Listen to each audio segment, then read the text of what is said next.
The Galactic Council chambers were packed, representatives from dozens of species filling the room with a tension so thick it seemed to pulse in the air. The usually composed and orderly council was in disarray, voices overlapping as members debated, questioned, and demanded answers. This wasn't an ordinary meeting. Today's session had been called in response to an unprecedented crisis. Humanity, the unpredictable species known for its strength and resilience, had flatly refused to negotiate. The refusal was simple, direct, but it carried implications that none could ignore. Humans had developed a reputation across the galaxy for their independence, a fierce commitment to self-reliance that bordered on arrogance. For years, the Council had tried to bring them into the fold, to pull humanity under the governance of galactic law, but every overture was met with polite dismissal or, more recently, blunt refusal. And now, this outright rejection was more than the Council could tolerate. In the center of the room, an elder member of the Council, representing a species known for diplomacy, raised a hand to call for silence. The commotion gradually died down, though tension remained visible in every posture, every wary glance. He cleared his throat, his voice steady but strained, as he spoke. "We have always believed that humanity would see the benefit of joining us, that they would understand the mutual advantage of cooperation. Yet they continue to stand alone, to dismiss our authority as if it were irrelevant." His words were met with murmurs of agreement, though a few council members shifted uneasily, sensing where this was headed. "Our peaceful efforts to integrate them into our system have failed. They defy us openly, without fear." A reptilian representative leaned forward, scales glistening under the dim lights. "Perhaps they think they're untouchable. They've been allowed too much freedom, and now they believe they're beyond control." His gaze swept the room, challenging the Council with a look of disdain. "Is that what we are? A council that allows insolence and disregard?" Another member, her voice softer yet edged with an undercurrent of worry, interjected. "But humans are not like other species. They are unpredictable. They lack the reverence for tradition, for structure, that keeps our galaxy stable. We've all seen what they're capable of, how they've adapted to environments that would kill most of us. They thrive in chaos." The room grew silent again, as if each member were recalling a story, an incident where humans had shown their unique resilience, their capacity to turn survival into an art form. No species had ever wielded such adaptability. Humans had not only survived harsh conditions but seemed to embrace challenges that others deemed impossible. They didn't fit into the Council's carefully crafted order. They were something entirely different, something that couldn't be predicted or controlled. A representative from a race renowned for technological prowess spoke up, his tone laced with frustration. "They reject our technology, our diplomacy, our laws. They choose to remain isolated, separate. What do they hope to gain by refusing us?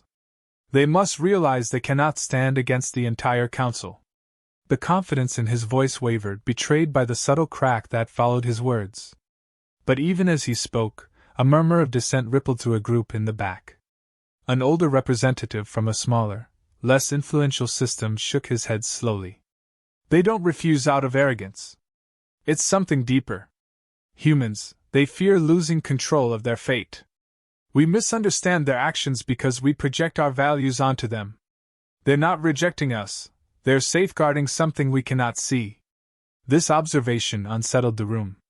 It was one thing to see humanity's actions as mere defiance, but another to realize they might be driven by something fundamentally different, an outlook alien to the Council itself. The thought that humanity had its own motives, priorities that didn't align with the Council's vision, was a deeply uncomfortable one. "Enough speculation," snapped a senior official. "Their refusal destabilizes us all. We must not allow them to set a precedent for others to follow.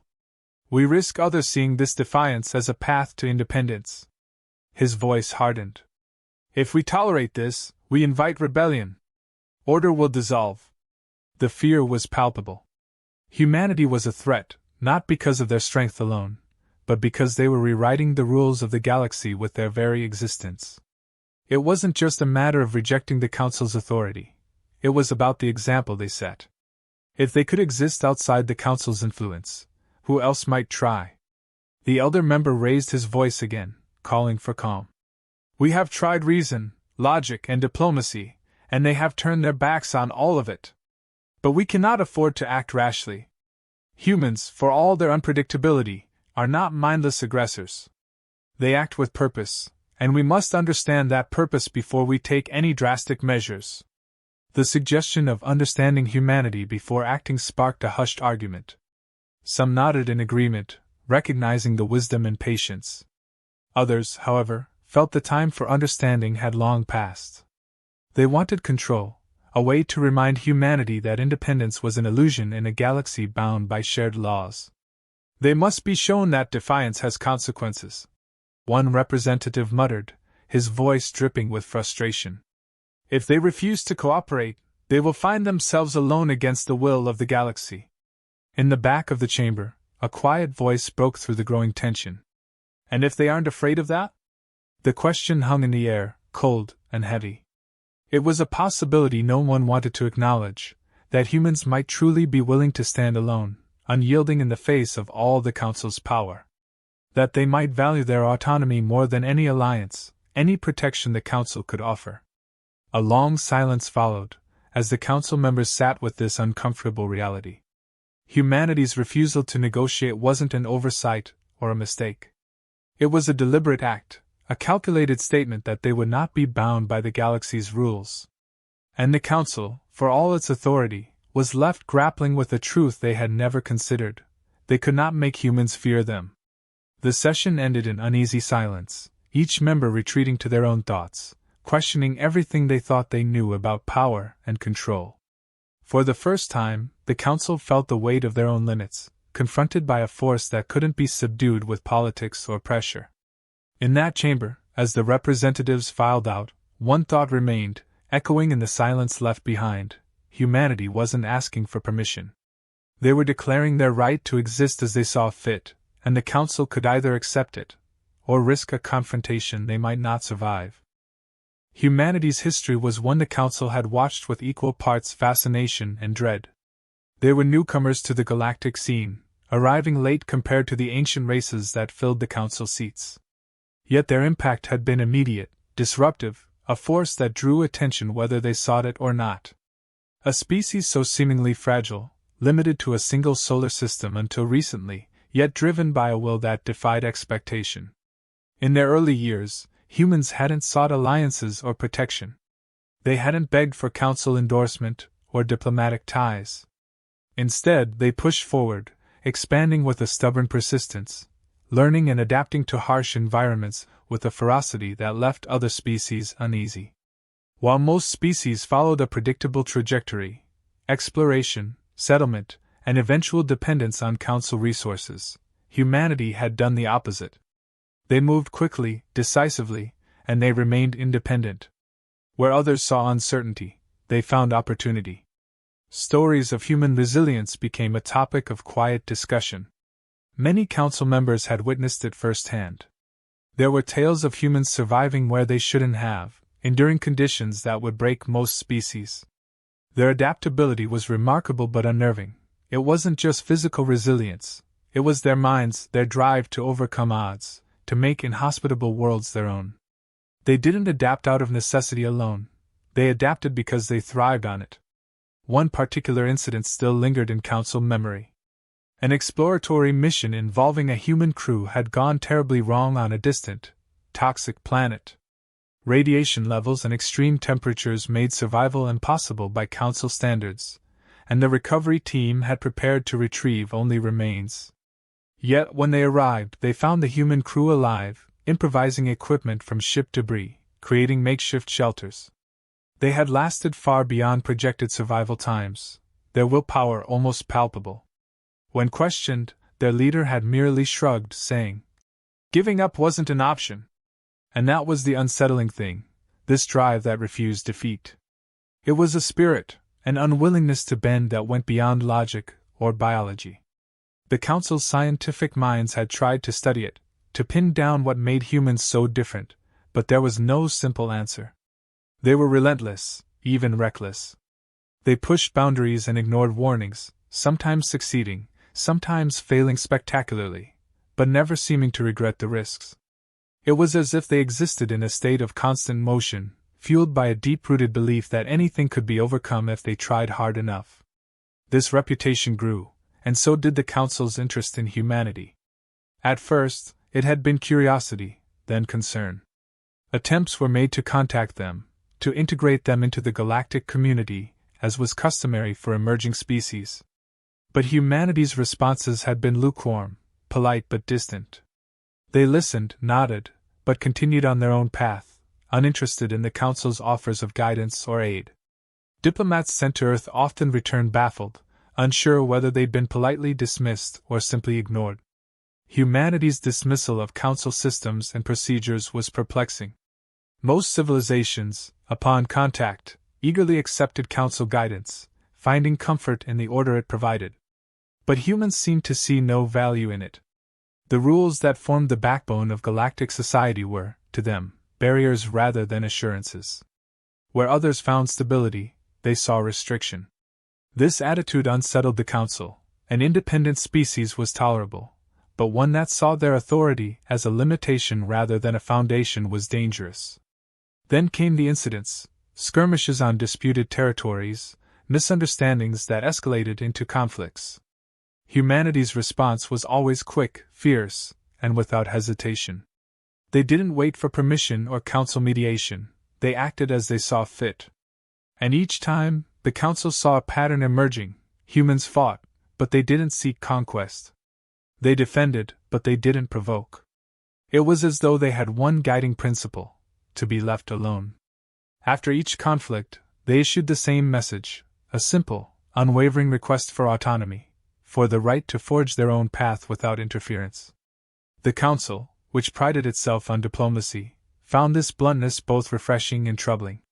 Humans had no interest in diplomacy for diplomacy's sake. They viewed it as a means to an end, nothing more. And if the end was unclear or unhelpful, they discarded it without a second thought. Several Council members tried to make sense of this pattern, to understand the roots of humanity's defiance. They dug into human history, analyzing their culture, their wars, their conflicts. What they found was a legacy of independence, a tendency to resist control with a ferocity that bordered on obsession. Humans had a long history of breaking free from domination, of revolutions, of uprisings. Control seemed to be anathema to them, an unacceptable violation of something they held sacred.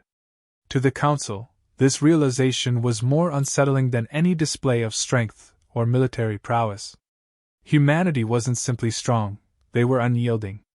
Their sense of self was so deeply rooted that they would sooner face destruction than submission.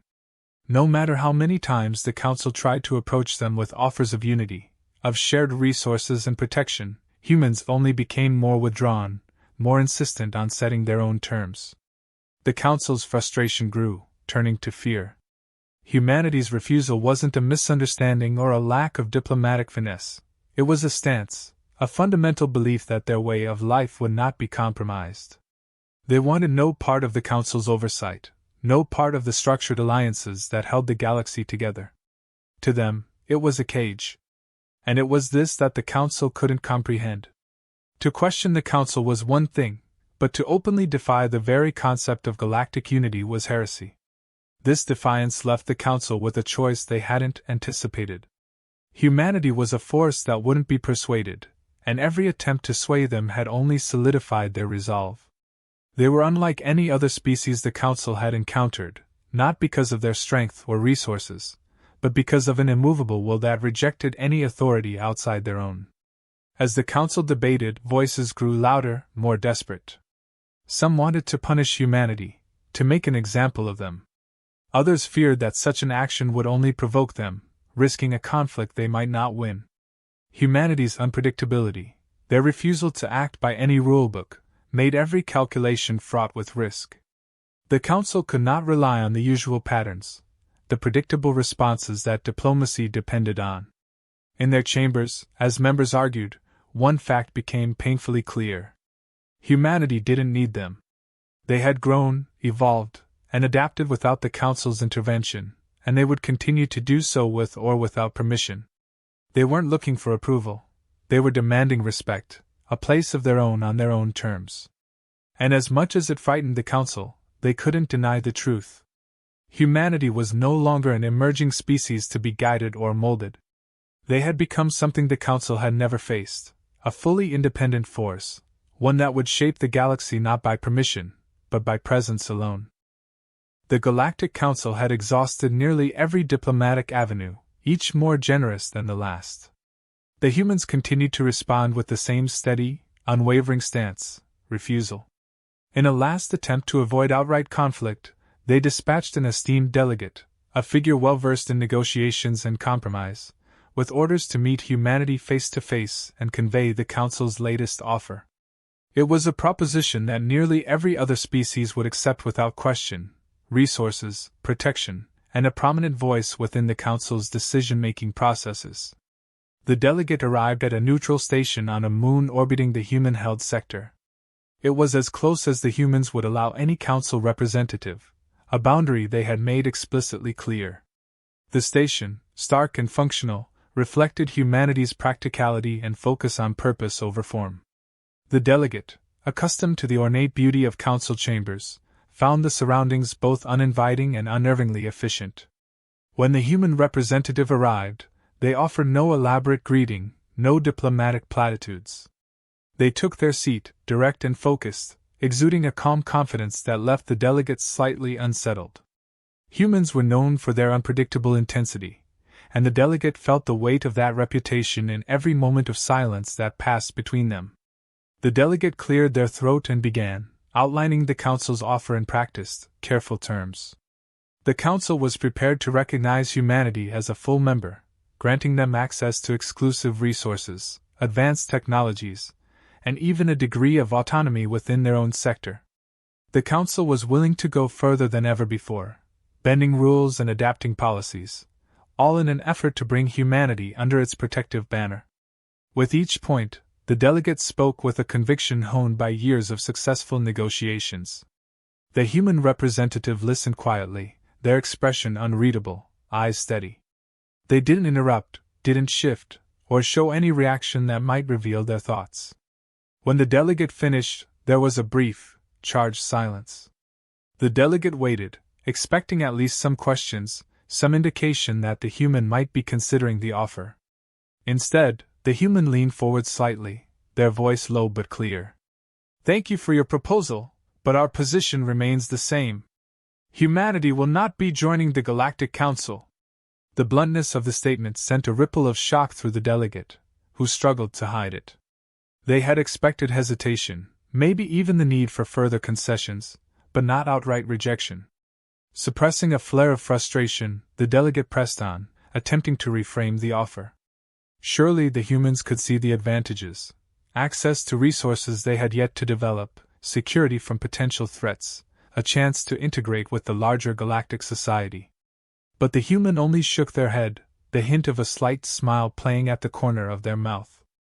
"We don't need the Council's protection," they replied calmly. "We've survived on our own, adapted to challenges without intervention. Your resources are appreciated, but we have learned to provide for ourselves. As for integration, we have our own culture, our own path. We don't need your approval or your system to thrive." There was no arrogance in their tone, no anger or defensiveness, just an unshakable certainty. To them, the Council's offer was simply unnecessary, a gilded cage that humanity had no interest in occupying. The delegate felt an unease building, an unsettling realization that humans saw themselves as neither inferior nor superior. They simply existed outside the Council's reach, and that alone was enough for them. Attempting to pivot, the delegate tried a more personal appeal, shifting from practicality to the principles of unity and shared knowledge, of the prosperity that could come from standing together. But the humans' expression didn't change. They were unyielding, a presence that couldn't be swayed by promises of comfort or security. The delegate's words seemed to slide past them, as though they had heard it all before and had already made up their minds. "You misunderstand us," the human finally said, breaking the delegate's stream of reasoning. "We are not rejecting you out of hostility. We simply have no desire to give up our autonomy, to be part of a structure that limits us. The Council's order may work for others, but it doesn't suit us. We choose our own risks and face our own consequences. The simplicity of the statement left the delegate momentarily speechless.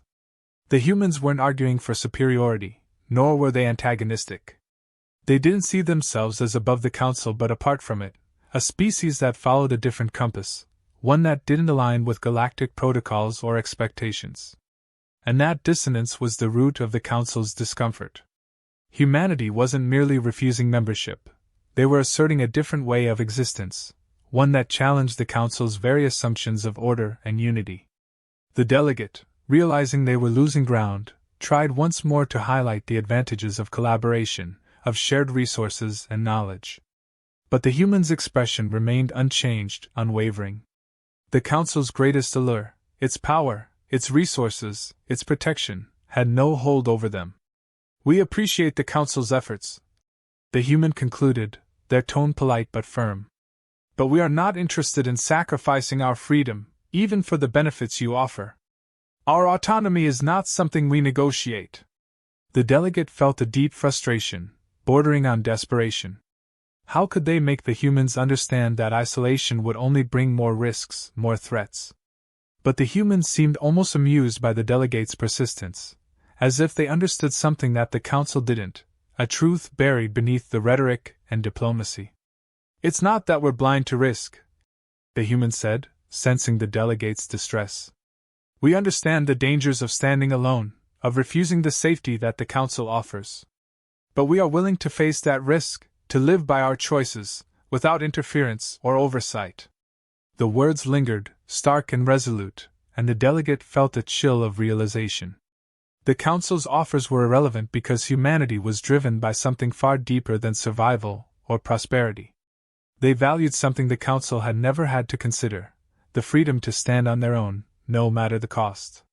In their eyes, autonomy was worth every sacrifice, every hardship, and no amount of council promises could replace that.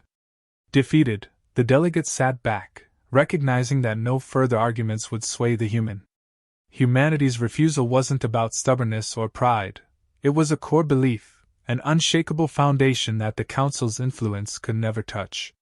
The delegate returned to the council chambers with a heavy heart, realizing that the galaxy now held a force unlike any they had known. Humanity would stand alone, by choice, and the council's authority, for the first time, felt small against such unyielding resolve. A broadcast arrived at the Galactic Council's central chamber, originating from the humans themselves. It was unprecedented. Humanity had never initiated contact with the Council on their own terms. The message began simply, without formality or flourish. In the cold, clear way humanity had come to be known for, their representative outlined a stance that sent ripples through the Council. "To the Galactic Council," the message started, steady and direct. "We recognize your efforts to extend an invitation of membership and unity. However, we are formally declining all offers of integration. Humanity values independence, self-determination, and the ability to govern our own path." There was a pause, a moment of silence that felt pointed. The council chambers were silent as the words settled, each representative's expression growing darker, more concerned. Humanity was doing more than rejecting the council's offer. They were declaring their right to exist outside it. The message continued, unwavering. "From the outset, we have chosen to develop in our own way. Your council is a remarkable institution, built on principles of unity and oversight. But those principles do not align with our values. We operate on our own terms, and while we respect the council's authority over its member systems, we do not acknowledge that authority over us." This outright refusal of the Council's power was a shock. It struck at the very foundation of the Council's existence, challenging the assumption that all civilizations should be brought under one unified governance. Humanity was rejecting not just membership but the idea that any species could claim oversight over another without consent. "We are aware of the risks of remaining independent," the human speaker continued. "We accept that there are threats beyond our borders, that isolation comes with dangers. But we are prepared to face them, whatever the cost. This is not a sign of hostility. We simply believe that freedom, true freedom, can only exist when a species chooses its own destiny, free of outside interference. There was a finality in the words that couldn't be ignored. Humanity was willing to accept hardship, isolation, even potential annihilation, over the comfort of Council protection. They weren't being reckless or prideful.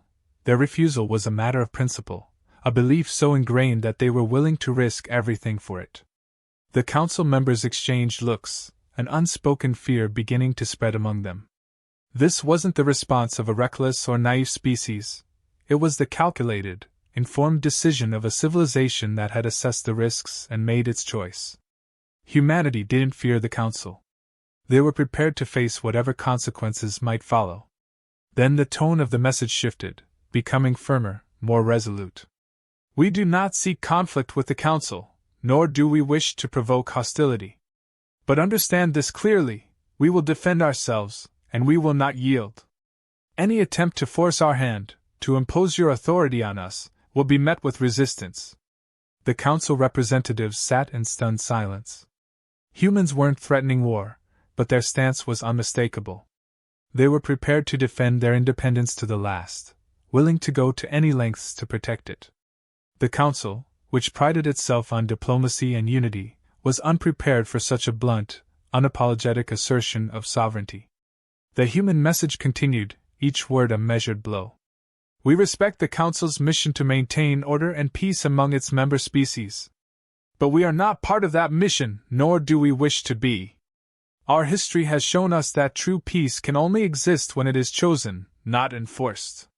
The Council, used to being the final authority in matters of interstellar governance, felt a collective unease growing. Humanity's refusal to join was a direct challenge to their authority. Other species had occasionally questioned the Council's decisions, but none had outright refused its jurisdiction. And here was humanity, standing alone, refusing to bow, showing an independence that bordered on defiance. As a sign of respect, the message concluded, we ask that you refrain from further attempts to integrate us into your governance. We will not respond to further requests for negotiation on this matter. Our path is our own, and we will walk it with or without your approval. The broadcast ended abruptly, leaving the Council chambers in a heavy, stunned silence. The humans had made their position clear: diplomacy, negotiation, alliance, all rejected. The Council's typical methods of persuasion and compromise were meaningless in the face of humanity's unyielding stance. A murmur began to spread through the room. The representatives were shaken, some visibly disturbed, others deep in thought. The humans hadn't threatened violence, nor had they disparaged the Council or its mission. They had simply stated their boundaries, their refusal to be ruled, and they'd done so without a single moment of hesitation. One Council member finally spoke, voicing what many were thinking. If humanity remains outside our oversight, what's to prevent other species from following their example? They're challenging not just our authority but the entire concept of unified governance. The fear was palpable. Humanity's declaration of independence was a dangerous precedent. Other species might look to humans as a model, questioning the Council's authority, seeking autonomy. And if enough followed that path, the Council's carefully constructed order could crumble. A more cautious member raised a different concern. If we attempt to force them, we risk provoking the very conflict we aim to prevent. Humanity is unpredictable. They might stand alone, but they won't stand down. The implications weighed heavily. Humanity's defiance threatened the Council's integrity, yet any attempt to subdue or coerce them could lead to a war that might fracture the galaxy. It was a dilemma with no easy solution. Humanity was a force they could neither ignore nor control. In the silence that followed, the Council members sat with a dawning realization. They were no longer dealing with a simple issue of diplomacy. Humanity wasn't just another species to be integrated or subdued. They were something far more dangerous, an idea, a living testament to the power of self-determination. And ideas, once ignited, were hard to extinguish. The Council was left to grapple with a truth they couldn't ignore. Humanity would remain outside their reach, an autonomous force standing against the tide. They had issued no threats, no promises, only the unmistakable assertion of their will. And as the Council members sat in uneasy silence, one thought echoed among them: How long could they maintain control in a galaxy where humanity had chosen a path of its own? The council members sat in stunned silence after humanity's broadcast ended, each processing the implications in their own way. The humans hadn't just refused, they had done so with an unflinching, unapologetic clarity that shook the council to its core.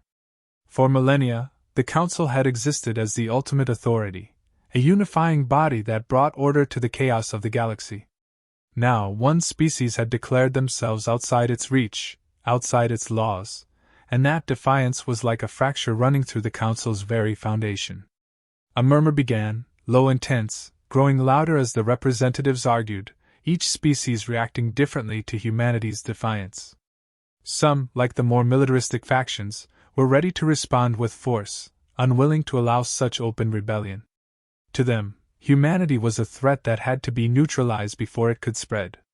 If left unchecked, this defiance could inspire others, and the Council's authority would erode. "Do you not see?" one of them argued, his voice rising above the rest. "They are challenging everything we stand for. If we let them stand alone, other systems will question their own allegiance. Our structure, our peace, it relies on unity, on obedience. We cannot allow a rogue element to disrupt it." Others, however, recognized the danger of such a move. Humanity was unlike any species they had encountered, unpredictable, fiercely independent, and willing to defend their stance at any cost. To confront them directly could mean risking a conflict on a scale they hadn't seen in ages. "If we try to subdue them, we risk war," another voice countered, calmer but equally insistent. "They've shown their resolve. Humanity will not yield, not even to our combined forces. If we make a move against them, we're risking an escalation that could shatter everything we've built." The debate continued, shifting from the specifics of humanity to the larger implications. For the first time, the Council was forced to confront the fragility of its own power. They had always assumed their structure was the best path to peace, that any species outside their reach was simply waiting to be brought into the fold.